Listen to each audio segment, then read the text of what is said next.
Hey, you want to hear a story? So last night I hit 100 subscribers. Yay! So I had to move my goalpost back. It's at 250 now instead of 100 because that's right here. We did it. Ah, yay. Thank you all so much for subscribing. I really appreciate every single one of you. And thank you so much for watching. Speaking of watching, I had a video. Finally, my very first video hit 1,000 views. It was at 7 o'clock last night and it was this one here. Yay. So excited about that. Let's watch some stuff. The moon is not real. Sounds ridiculous, right? But let me explain. There is a theory that claims that the moon is actually artificial and was placed here years after life on Earth had began. In ancient civilizations, the moon seemed to appear out of nowhere, as if someone had placed it there deliberately, but who? The random introduction of the moon in ancient scriptures makes theorists question why it was not included before, as the moon is quite obviously visible from the Earth. And if our moon was brought to us, why was it brought to us? Some people suggest that the Earth is in fact hollow, and that there are advanced beings that live inside of the moon and are secretly observing us from the inside. In the 1970s, two Soviet scientists put forward the wild theory of a hollow Earth by contemplating the anomalies scientists cannot explain, such as the oddly light weight of the moon and the rocks found on it not being found anywhere else in our solar system. One of the most convincing arguments for this theory is the shallowness of the moon's craters in comparison to the force of the impacts that humans have supposedly enforced on it. Other theories on the moon being artificial, such as the hologram theory, bring us closer to discovering what is really going on in the realm that we live in. But what are your thoughts? Is the moon real, or is it all a lie? I'm not 100% certain on the validity of the fact that there was suddenly documentation of the moon where there was none before. Perhaps maybe before that there just was no documentation at all. I don't know. But the hollow moon theory is pretty prevalent. I've heard it for quite a while now. And there were some very good points brought up there as far as like the shallowness of the craters and the impacts that we have inflicted upon the moon are not causing, as much damage as they would anywhere else. But we have to take into consideration gravity and space and all of that fun stuff, right? Things behave differently on the moon than they do on Earth. Though I know scientists have already put that together. But there's also the one that I heard that when the first capsule landed on the moon, it made a hollow thunk sound. So that's interesting, right? Excuse me just a second while I stick my face in here a little bit closer. If there's a topic you'd like me to cover, please let me know down in the comments below and I'll do my best to get it in one of my upcoming videos. If you're having a good time, please hit that like button and consider subscribing. And come back tomorrow because I'm making a new video every day. By the way, we've discovered a base on the backside of the moon. And I said, whose? What do you mean, whose? He said, yes, we've discovered a base on the backside of the moon. And at that point, I became frightened and I was a little terrified, thinking to myself that if anybody walks in the room now, I know we're in jeopardy, we're in trouble, because he shouldn't be giving me this information. I was fascinated by it, but I also knew that he was overstepping a boundary that he shouldn't be stepping over. And then he pulled out one of these mosaics and showed this base, which had geometric shapes. There were towers, there were spherical buildings, there were very tall towers, and things that looked somewhat like radar dishes, but they were large structures. So I didn't say any more to him because I was concerned again that somebody was going to come in at any moment, would catch us having this conversation, and we would be in real trouble.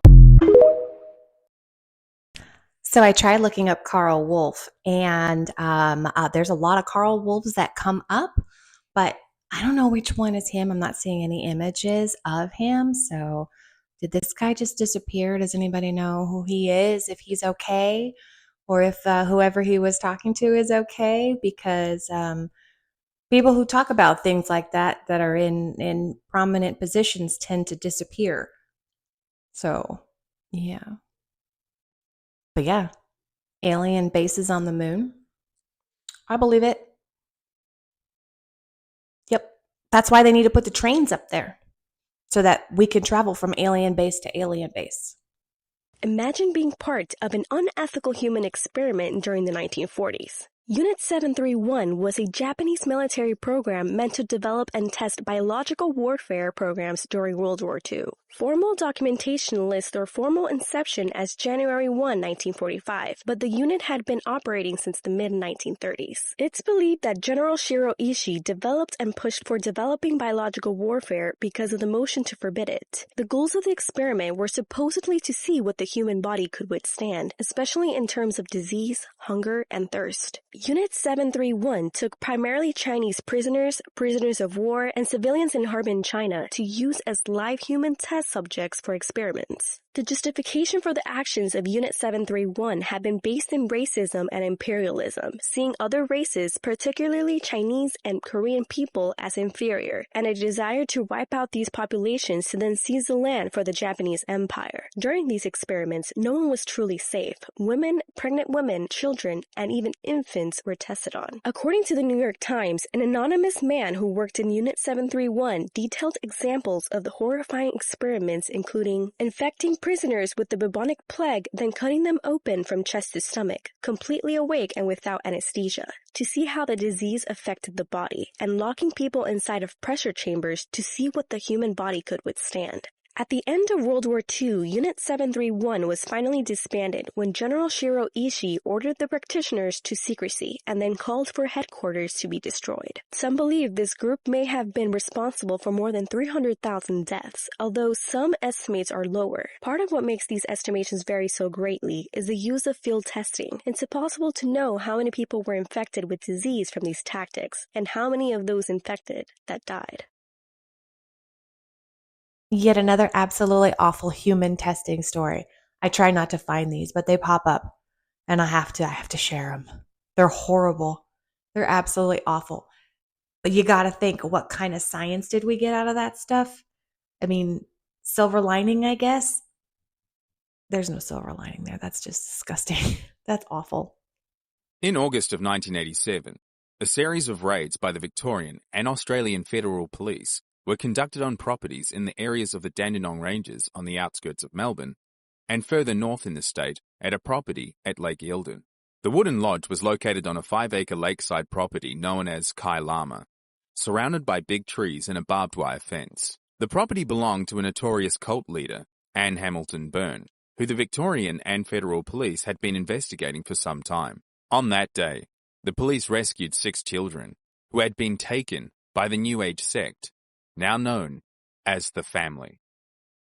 At their height, the cult known as the Family, also called the Santa Nikitan Park Association and the Great White Brotherhood, had amassed more than 200 followers, a fortune of over 50 million Australian dollars, a number of properties in Australia. The cult itself was made up of upper middle class professionals, such as nurses, doctors, lawyers, and social workers, who with blind loyalty followed every word of their leader, Anne Hamilton Byrne, who paraded herself amongst her disciples as the female reincarnation of Jesus Christ.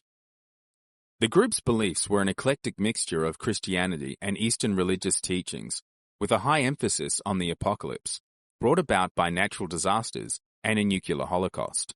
Hamilton Byrne, affectionately referred to as the teacher by her loyal followers, taught her group that with the help of extraterrestrials, they would be saved from this Armageddon and would be chosen to start a new supreme race.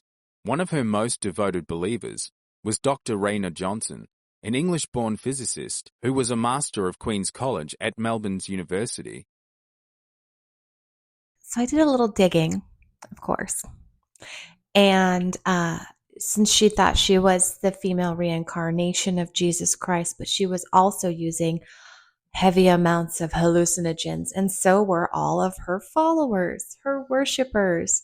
Because when everybody has these heavy amounts of hallucinogens, pretty much you're good to do anything. You're just going to follow anything along, especially if it's pumping through, right? And she had, like it said, she had lawyers and nurses and doctors and all of that stuff in her following. The woman, she would wear like overstuffed sweaters, like just large sweaters, big baggy sweaters, and have them stuffed and then pretend with the children, oh, I'm going to have another baby. And then when another baby shows up, they're none the wiser. So, and they all were told that they were her kids.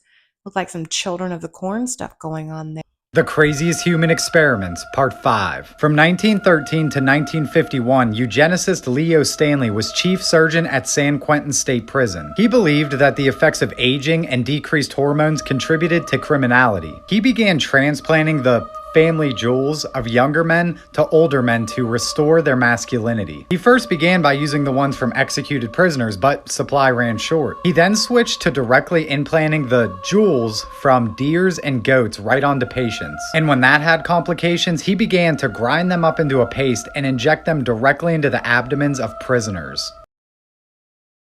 So what did we learn? That testicle transplants don't stop aggression. And having animal testicles attached to your body, those don't do it too. Those poor guys. Is that an artificial moon? Yes, our moon's artificial, completely artificial. It was brought here from Ursa Minor between 11 and 12,000 years ago. For the purpose of? Of being a satellite and a base, which, they evacuated some time ago, but it's now being operational again. It came from a star system called Chop-Top, and it was the 17th planet out of a solar system that had 21 planets, and it was one of 4 moons. And it was brought here. It is older than the Earth. There are ruins all over it. There are bases underneath it. It's everything that we're told it isn't. I've never heard this theory. Are you surprised? But it sounds like a really good science fiction book. I'd totally read that. What do you think? Do you think that the moon is a surveillance trailer that was towed in 15,000 years ago?